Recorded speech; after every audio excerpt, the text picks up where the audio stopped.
சாய் பக்தர்களுக்கு என் அன்பு வணக்கங்கள். ஓம் சாய்ராம். என் அன்பு குழந்தையே, உன் வாழ்க்கையில் எப்பொழுது நிம்மதியும் சந்தோஷமும் கிடைக்கும் என்று நீ அனுதினமும் என்னிடம் வேண்டிக் கொண்டிருக்கிறாய். உன் காரியங்கள் தாமதமாவதால் உன் சாயப்பாவிடம் நீ வேதனை கொள்கிறாய். அதற்கு காரணம் நான் என்று நீ என்னிடம் சண்டையும் இடுகிறாய். உனக்காக நானும் போராடித்தான் வருகிறேன். என் குழந்தையே, கூடிய விரைவில் நான் அதை சரி செய்து விடுவேன். அதற்காக நீ சாயப்பாவின் மீது கோபப்படாதே. தாமதமாகிறதே என்று நீ பொறுமை இழந்து என்னை திட்டாதே. இன்னும் சிறிது காலம் நீ பொறுமையாக இரு. இத்தனை காலங்கள் ஆகிவிட்டது, இன்னும் சிறிது காலமா என்று நீ கேட்காதே. நான் இதை முழுமையாக சரி செய்த பிறகு நிரந்தரமாக உன் கையில் நான் கொடுப்பேன். அப்பொழுது அது உனக்கு நிரந்தரமான மகிழ்ச்சியாக அது உன் கரங்களில் இருக்கும். உன் சாயப்பா சொல்லை கேட்டு சிரித்து பொறுமையாக இரு. இப்பொழுது உன் துணை எங்கு இருக்கிறார், என்ன செய்து கொண்டிருக்கிறார் என்று நீ புலம்பிக் கொண்டு இருப்பதையும் நான் அறிவேன்.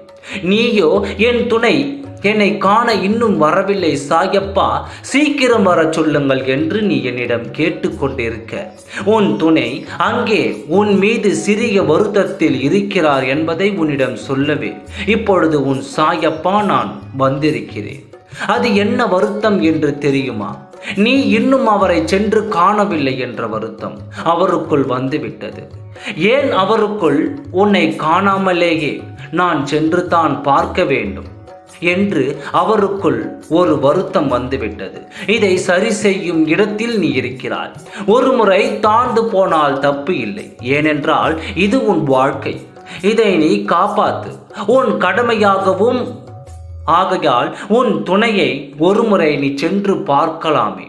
அப்பொழுது அந்த சங்கடங்கள் அனைத்தும் சரியாகிவிடும். உன் வாழ்க்கை சீராகி உன் துணை உன் கூட வந்து விடுவார். உன் துணையை கையோடே அழைத்து வரலாமே.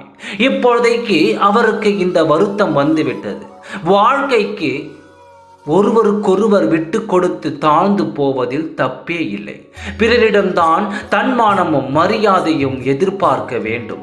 உங்கள் இருவருக்குள் அதையெல்லாம் பார்த்தால் இப்படி பிரிவுதான் வரும். நீயே விட்டு கொடுத்து தாழ்ந்து போனால் தவறு இல்லை. உடனே நீ புறப்பட்டு சென்று உன் துணையை பார்த்து சமாதானப்படுத்தி அவர் கண்களை பிடித்து உன்னிடமே அழைத்து வா. நீ இதை செய்தால் உன் வாழ்க்கை நலமாக இருக்கும். நீ வரட்டும் என்று அவரும், அவர் வரட்டும் என்று நீயும் நினைத்து கொண்டிருந்தால் காலம் போய்கொண்டே தான் இருக்கும். நீ என் குழந்தை, நீ உன் துணையிடம் தாழ்ந்து போவதால் தவறு இல்லை. நீ இப்பொழுது புறப்பட்டு செல். உன் துணையை கையோடு கூட்டி வா. என் வாழ்க்கையில் மகிழ்ச்சியாக இருக்க உன் சாயப்பா நான் பார்க்க வேண்டும். எதற்கும் கலங்காதே, நல்லதே நடக்கும். ஓம் சாய்ராம். நன்றி, வணக்கம்.